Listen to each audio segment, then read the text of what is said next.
Hola, bienvenidos a Big Left, en el nombre del Padre, del Hijo y del Espíritu Santo. Así andamos, a patita. Ahí andamos a patita. A patita.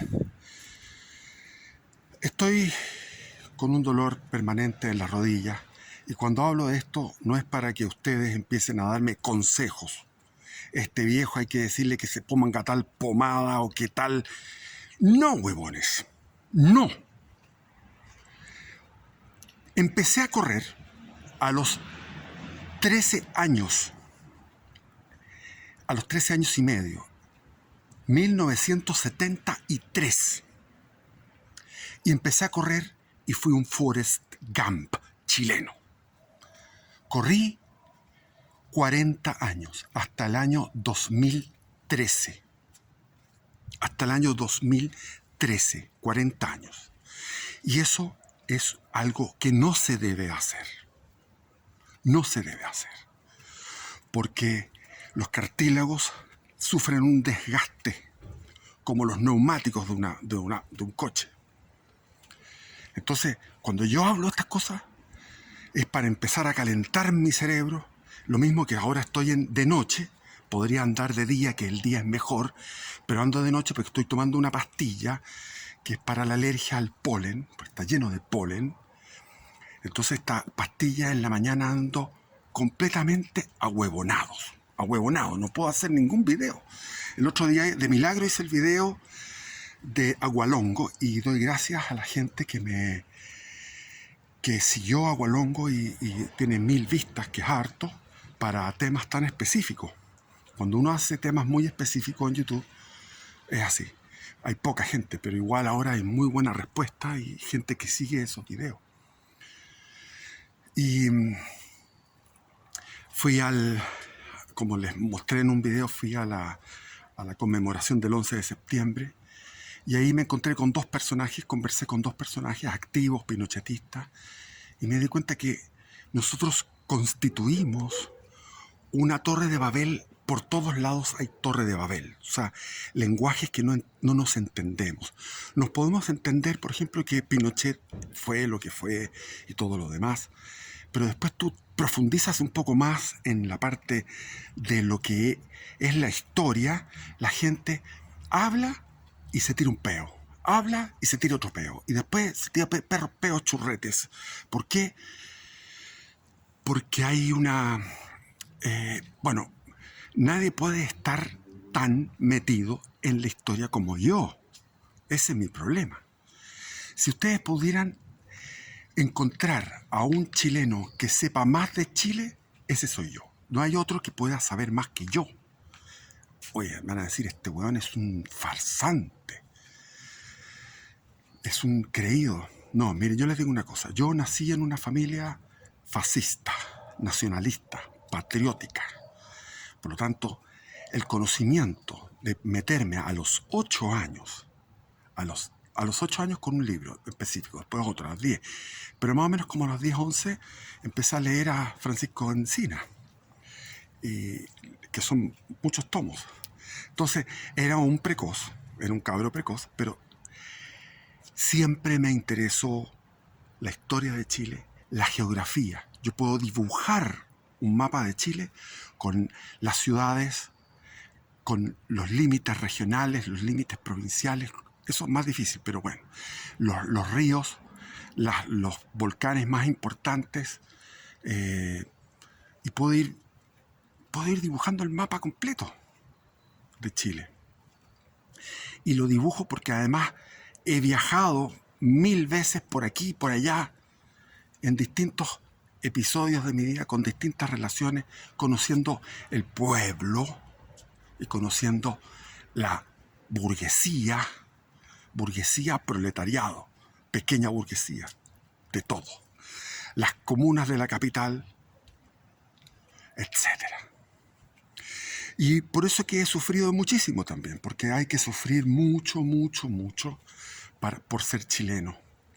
Por ejemplo, en estas fechas aparecen las sonoras. Y cuando llegaba una sonora a un pueblo donde yo vivía, todo el pueblo estaba feliz porque llegaba la sonora. llegaba el 18, llegaba una sonora, o llegaba el circo. Los circos me gustan, pero cuando llegaba una sonora, cuando llega la música de la cumbia, yo sufro montones, weón. Puta que sufro con esa cuestión. Qué cosa más horrible. Y para qué decir el Tropical Sound.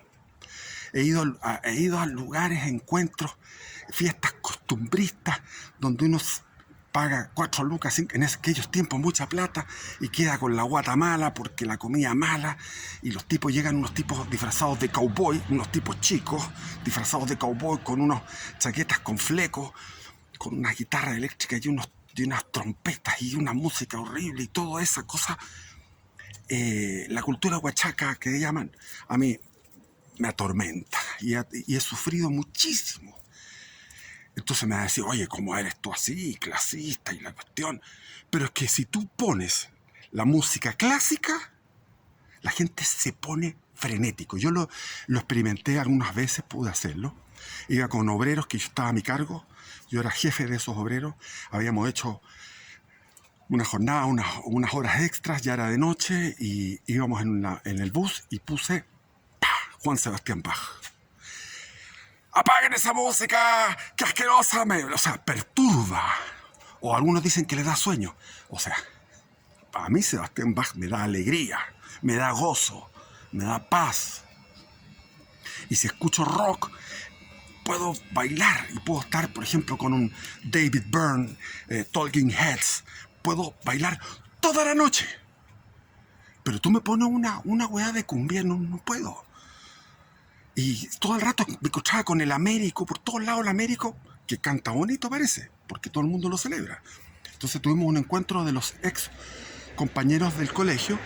Entonces, bueno, yo dije aquí, buena onda, porque éramos todos de un colegio más o menos pituco, ¿no?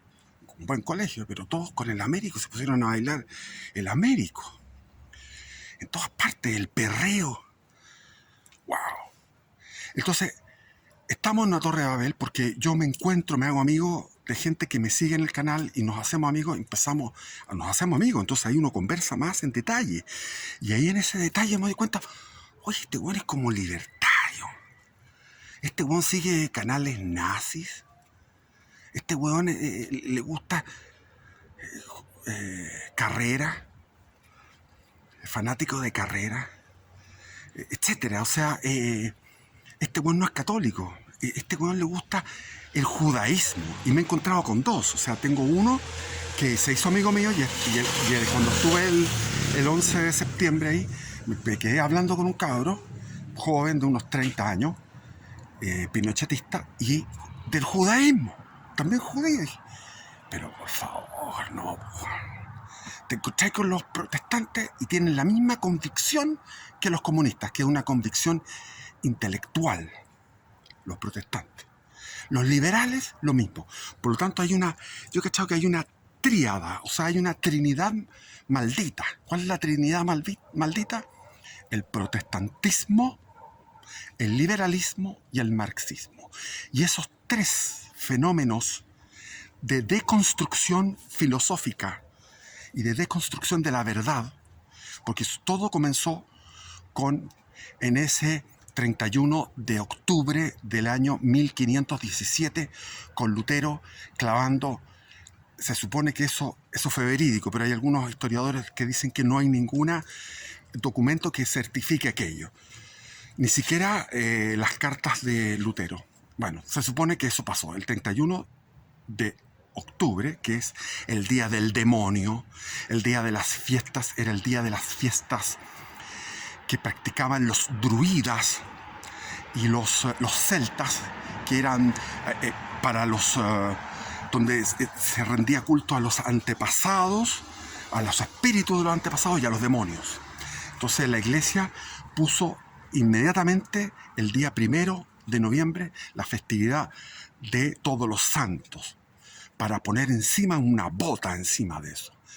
Pero siguió esa fiesta, se trasladó en el mundo anglosajón, y en Estados Unidos vino lo que es ¿cómo se llama eso? La fiesta la fiesta que se celebra el 31 de diciembre, que más encima es el día del demonio, al mismo tiempo es el día de los evangélicos, o de los mal llamados evangélicos, que se autodenominan evangélicos, pero que no son evangélicos, porque los evangélicos somos los católicos que nos basamos en los evangelios, donde Cristo dice que hay que practicar.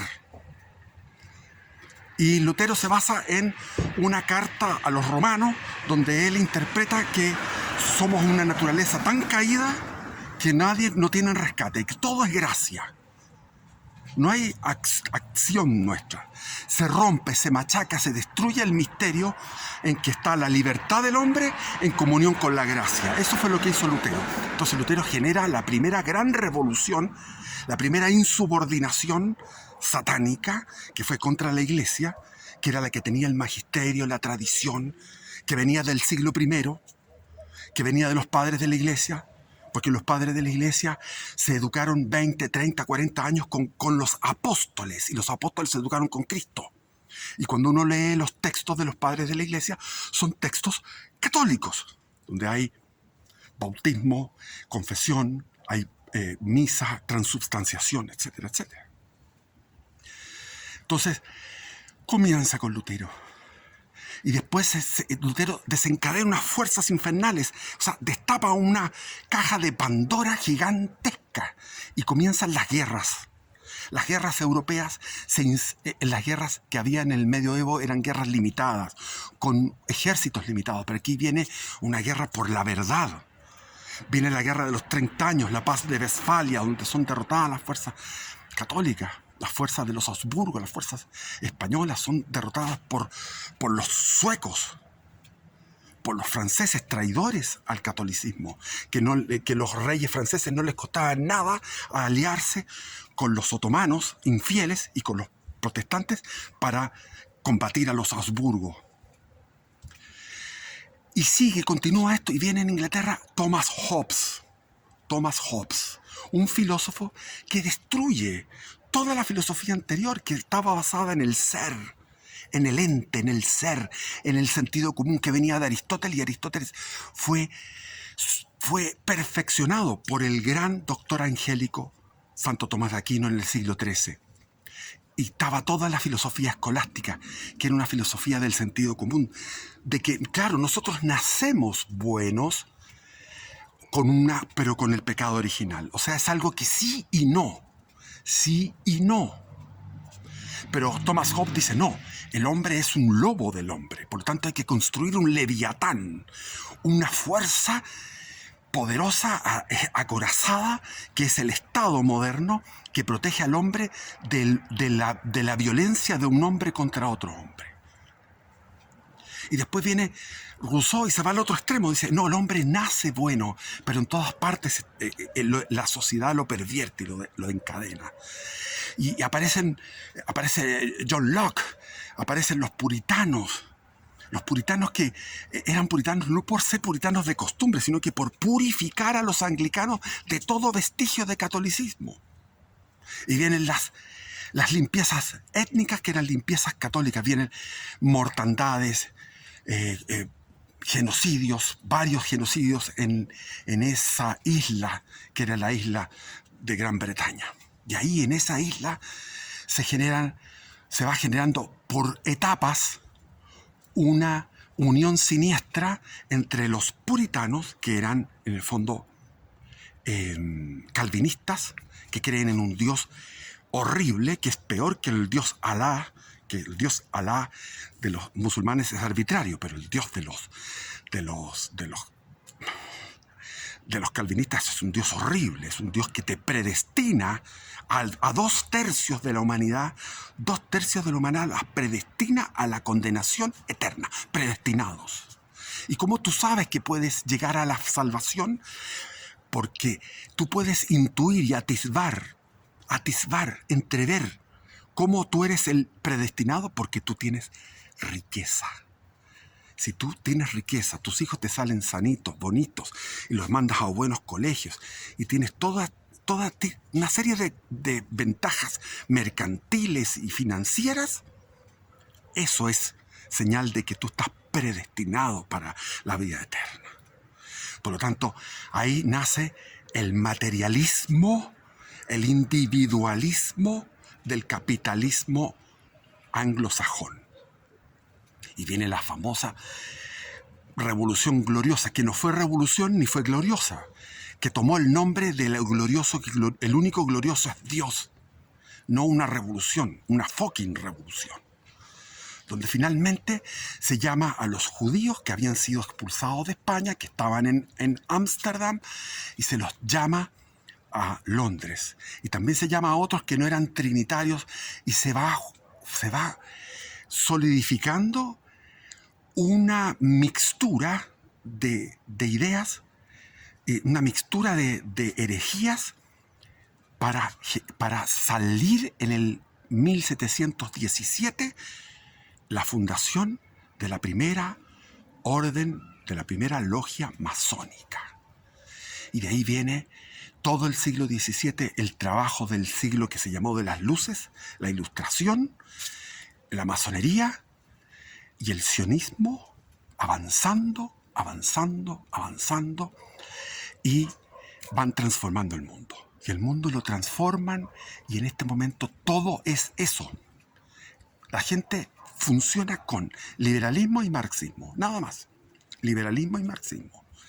Entonces después estuve en un matrimonio de una hija, muy lindo, y hablando con los jóvenes, les expliqué lo que es la leyenda negra del Imperio Español. La leyenda negra, que es la acusación que hace Holanda por ingratitud. Los holandeses son ingratos con lo que fue España con ellos. Francia, Inglaterra. Esos tres ponen en el banquillo de los acusados a España y dicen: tú, España, fuiste lo peor. Has sido un imperio depredador. Al revés, ellos fueron imperios depredadores. Los belgas, los holandeses, o sea, los flamencos en general, los franceses y los ingleses fueron imperios genocidas y depredadores. Y acusan a España, que fue un imperio constructor, generador, la acusan. Entonces tú empiezas a explicar cosas y tienes que decir, por ejemplo, en la época de la colonia, y no era colonia. Entonces, ¿cómo empiezas a explicarle a los jóvenes que han sido adoctrinados, como yo fui adoctrinado cuando era joven, cuando era niño, que está la época de la colonia, en circunstancias que no fuimos colonia? Pero hay que empezar a explicar por qué no fuimos colonia. Lo mismo que cuando el otro día me llevó a Deo un tipo, yo le dije: qué buena obra de caridad me estás haciendo. El tipo se ofendió, me dijo: esto no es caridad. Porque la palabra caridad es una palabra negativa, cuando la palabra caridad es la más bella palabra, que era la más bella palabra en mil años, por más de 1000 años, 1800 años era la palabra más importante, la más bella. Ahora es una palabra fea. Significaba el amor gratuito, el amor agape. Pero ahora la palabra caridad es algo despreciable.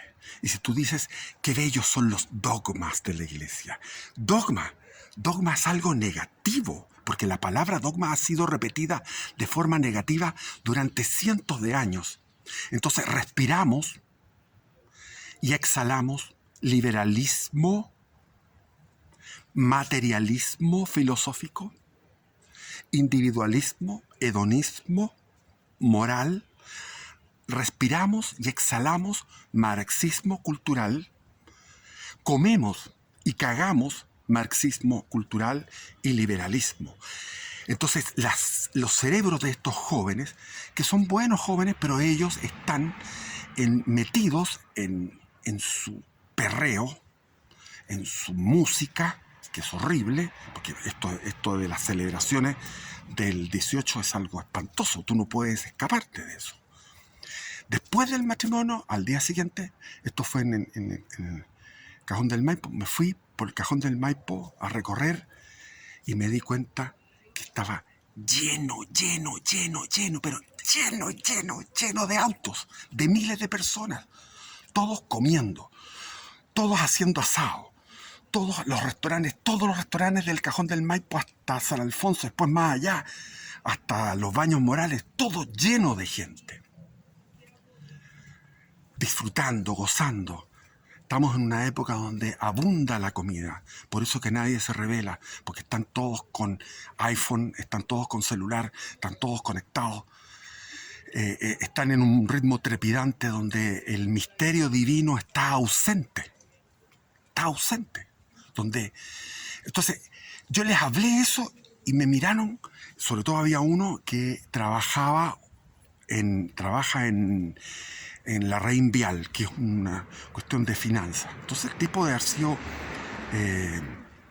un tipo de estos, de la derecha liberal.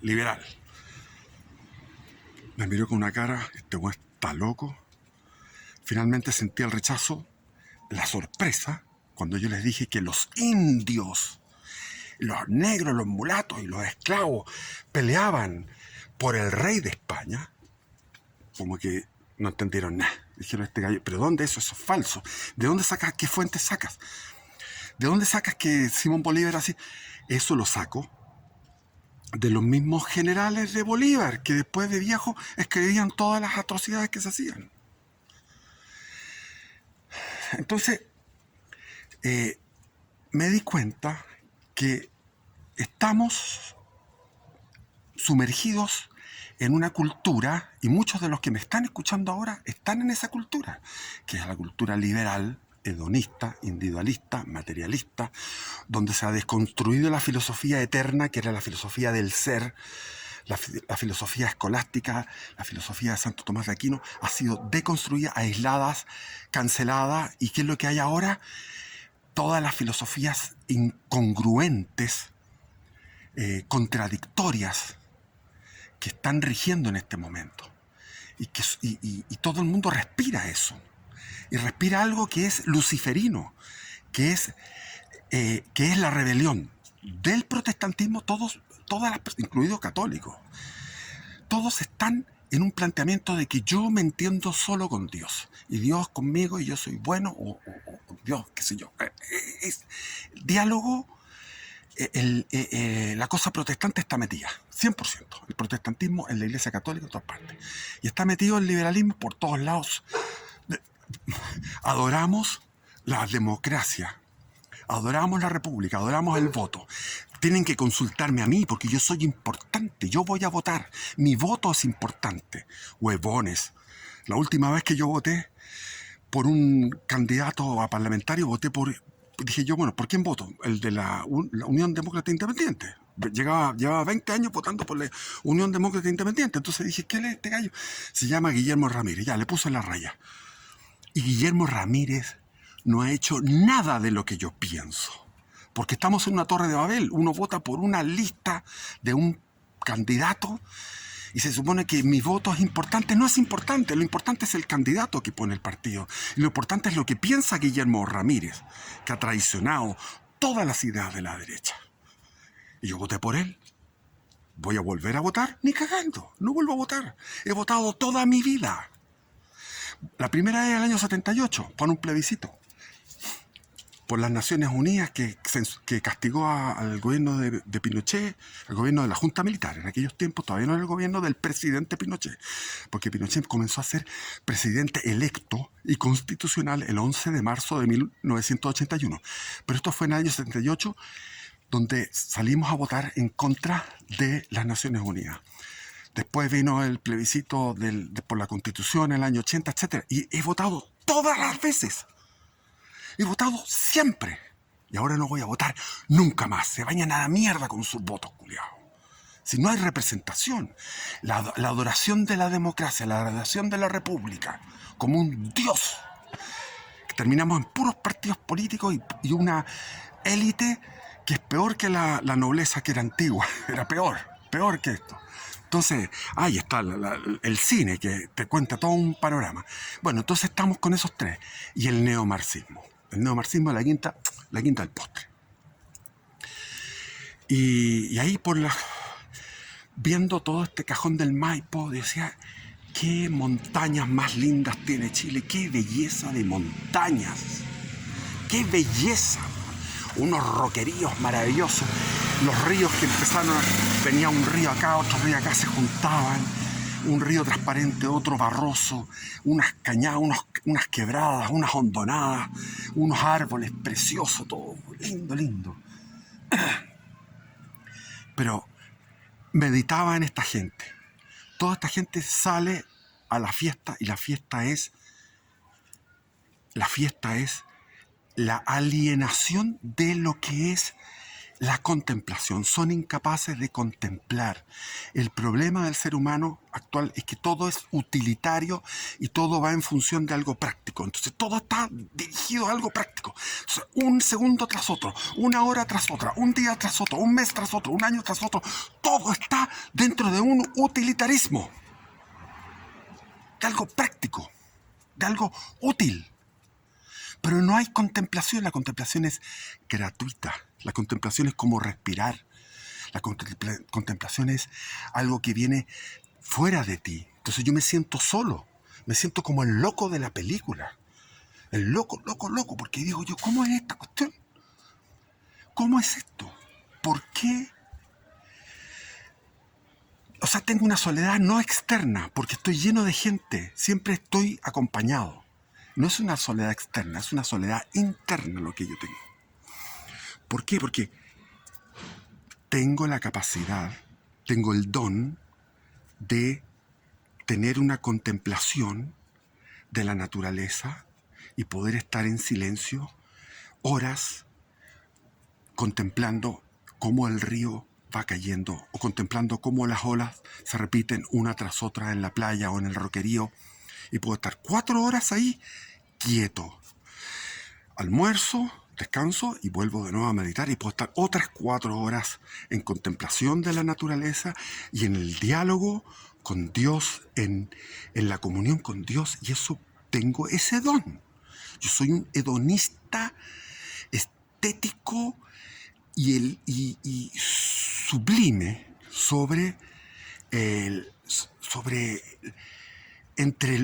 compartiendo entre la naturaleza y la comunión con Dios. Entonces, ese don me da rabia. Digo, ¿por qué no hay más gente con ese don? ¿Por qué? ¿Por qué? ¿Por qué uno es un solitario en todo momento? Me acuerdo cuando estaba en España. Cuando estaba en España me hice amigo, bueno, de un español, que en esa época yo estaba pasándolo muy mal porque estaba terminando con mi mujer española, y este gallo estaba de ayudante de carnicero, el pobre.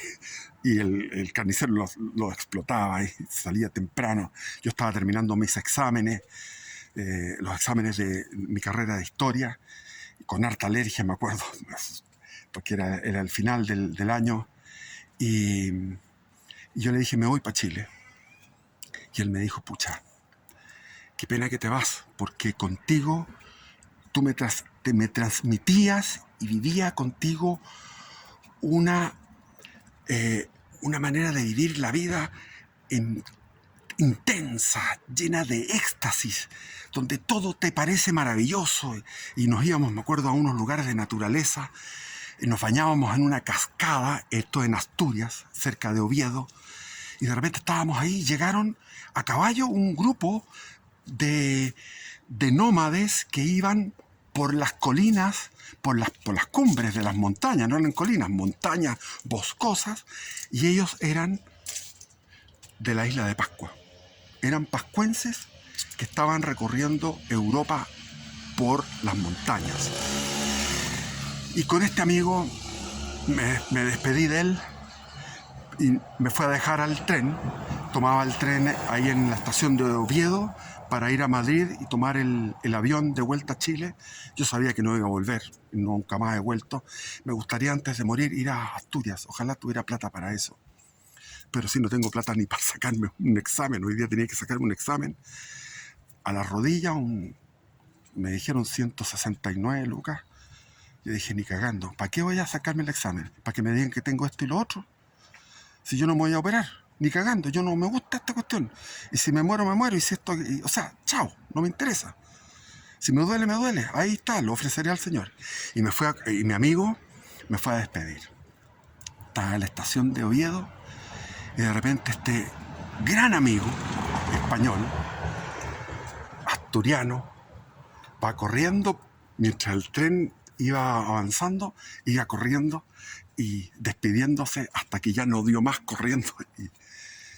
Y eso fue, así fue. Hay un llamado, el Dios nos llama a gritos, la naturaleza nos llama a gritos, la vida nos llama a gritos, a vivirla intensamente. Pero estamos metidos en puro utilitarismo. Si, ¿para qué quieres un auto tan bueno? Con un auto más chico o más, puedes igual ir a un lugar bonito. Ahí estaba una parte donde habían, me di cuenta, puros extranjeros, puros venezolanos.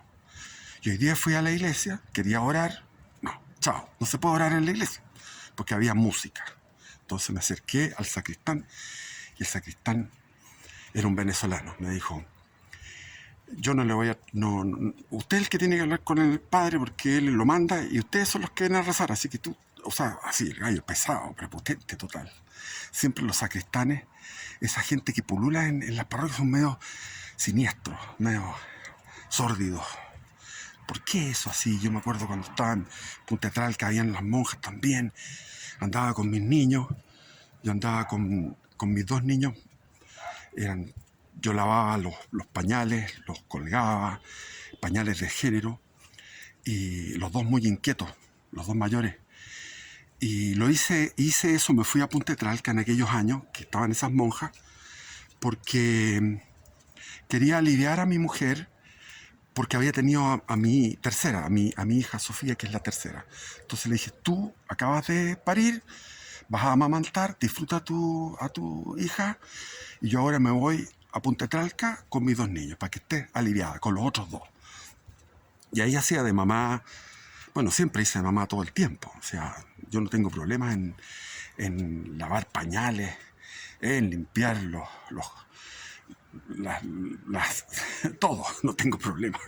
Y estuve 5 años seguidos, fueron 5 años con pañales de género, y después medio, o sea, 6 meses, en esos 5 años, había 6 meses que estuve con 2 y 6 meses con 2.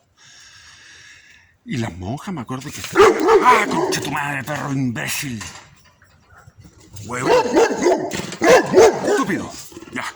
Entonces, las monjas como que eran pencas, las monjas, no querían que yo estuviera ahí con los niños, no querían ni siquiera ayudarme. Bueno, yo estaba solo, no me ayudaron nada, pero no entendían por qué yo no podía, por qué tenía que estar yo con las guaguas, o sea, con los críos que andaban caminando. Y una vez cuando estaba en Toledo, me acuerdo que viví en Toledo, viví como, ¿cuántos son? 3 meses en Toledo. Y tenía mi biblioteca y no podía llevarme todas las cosas